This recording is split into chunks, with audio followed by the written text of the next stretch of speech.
राधे राधे, हरे कृष्णा। आज बात करेंगे अध्याय 2 के 41वें श्लोक की, जो कि इस प्रकार है।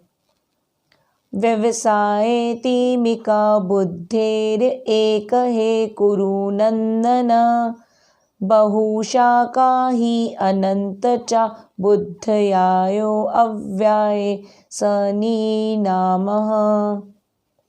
अर्थात, हे कुरुवंशी, जो इस मार्ग का अनुसरण करते हैं उनकी बुद्धि निश्चयात्मक होती है और उनका एकमात्र लक्ष्य होता है, लेकिन जो मनुष्य संकल्पहीन होते हैं उनकी बुद्धि अनेक शाखाओं में विभक्त रहती है।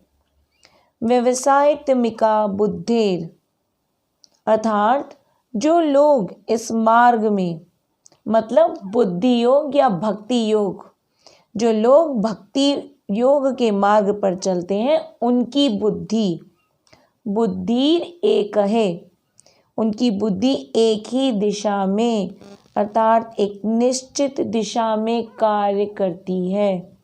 कुरुनंदन, हे कुरुवंशी, बुद्धियायो अव्याय वसानी नामः, परंतु उन लोगों का क्या जिनकी बुद्धि अव्यवस्थित होती है, जो कई दिशाओं में भटकती रहती है। बहुशाखा ही अनंत चा, जिनकी बुद्धि की बहुत सारी शाखाएं होती हैं। जो लोग एक दिशा में स्थिर नहीं रहते, जो लोग फोकस नहीं कर पाते, उन लोगों का क्या। इस श्लोक को गहराई से समझते हैं। पहले व्यवसायत्मिका बुद्धेर की परिभाषा को समझते हैं। भक्ति योग में एक लक्ष्य होता है, एक दृढ़ लक्ष्य, एक दृढ़ श्रद्धा श्री कृष्ण के लिए। श्री कृष्ण की भक्ति द्वारा मनुष्य जीवन की सर्वोच्च सिद्धि को प्राप्त कर सकेगा। व्यवसायत्मिका बुद्धेर कहलाती है। चैतन्य चरितमृत में कहा गया है कि श्रद्धा शब्दे विश्वास, कहे सूत्र निश्चय, कृष्ण भक्ति के लिए सर्व कर्म कृत है। अर्थात, श्रद्धा का अर्थ है किसी अलौकिक वस्तु में अटूट विश्वास। जब कोई कृष्ण भक्ति के कार्यों में लगा होता है तो उसे परिवार, मानवता, राष्ट्रीयता से बंद कर कार्य करने की आवश्यकता नहीं होती है। पूर्व में किए गए शुभ अशुभ कर्मों के फल ही उसे सकाम कर्मों में लगाते हैं। जब कोई कृष्ण भक्ति में संलग्न हो तो उसे अपने कार्यों के शुभ फल के लिए प्रयत्नशील नहीं रहना चाहिए।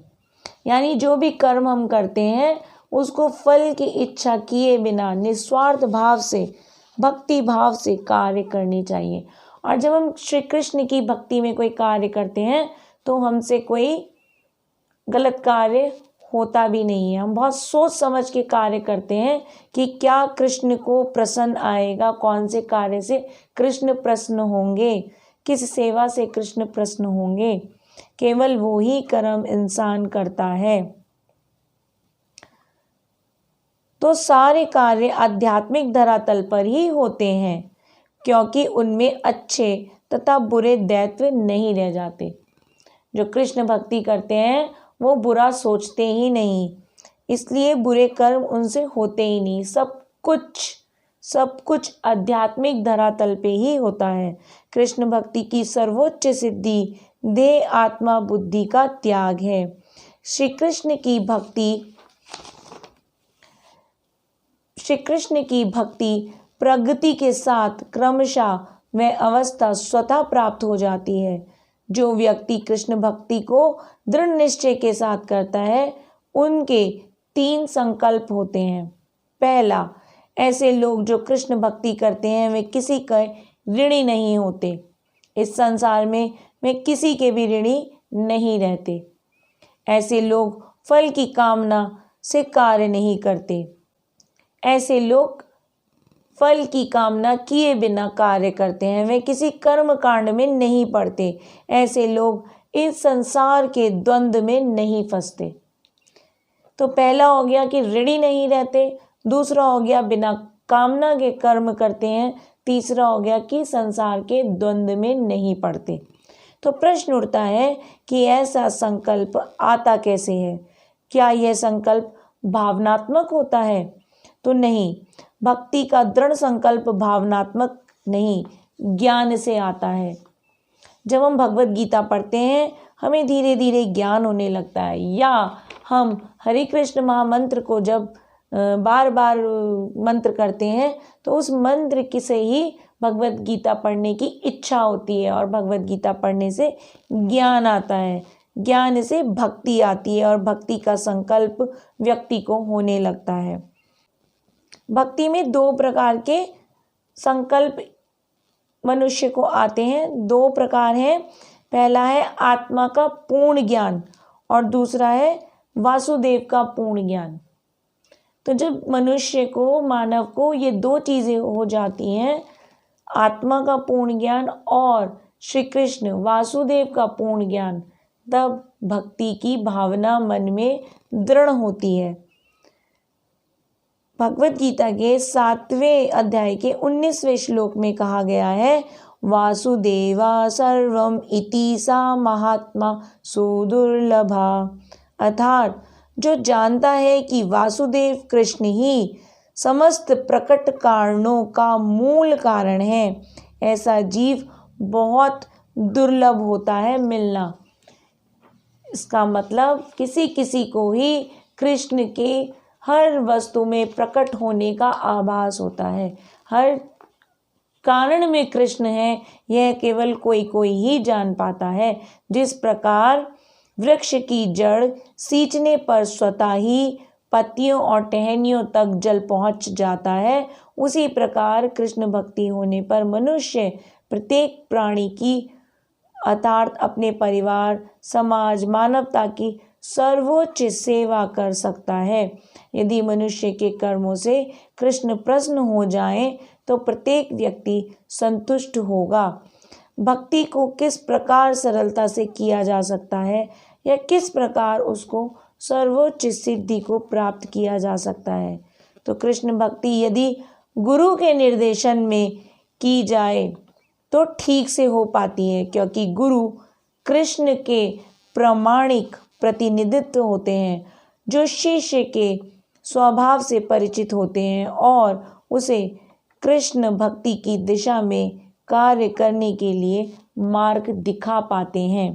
तो यदि किसी को कृष्ण भक्ति में दृढ़ता प्राप्त करनी है तो उसको गुरु की शरण में जाना ही पड़ता है, गुरु के उपदेशों का पालन करना पड़ता है। श्री विश्वनाथ चक्रवर्ती ठाकुर ने गुरु की प्रसिद्ध प्रार्थना लिखी है। उसका अंतिम अनुच्छेद कुछ इस प्रकार है, यस्य प्रसादाद भगवत प्रसादो यस्य प्रसादं गति कुतो अपि ध्यानांतर तुम वस्त्य तस्य यस्य स्त्री संबंध वंदे गुरु श्री चरणम विंदम। अर्थात गुरु की तुष्टि से भगवान भी प्रसन्न होते हैं। गुरु को प्रसन्न किए बिना कृष्ण भक्ति के स्तर तक पहुंच पाने की कोई संभावना नहीं रहती। अतः मुझे उनका चिंतन करना चाहिए और दिन में 3 बार उनकी कृपा की याचना करनी चाहिए और अपने गुरु को सादर नमस्कार करना चाहिए।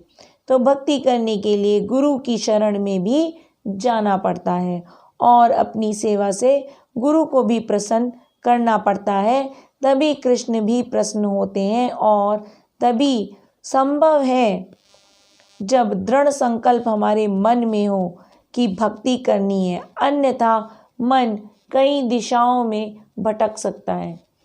तो हमें मन को नहीं भटकाना है, मन को एकमात्र लक्ष्य की ओर ले जाना है और वो एकमात्र लक्ष्य है मुक्ति की प्राप्ति। और मुक्ति की प्राप्ति के लिए हमें भक्ति करनी ही पड़ती है। इसी के साथ राधे राधे, हरे कृष्णा, हरि बोल।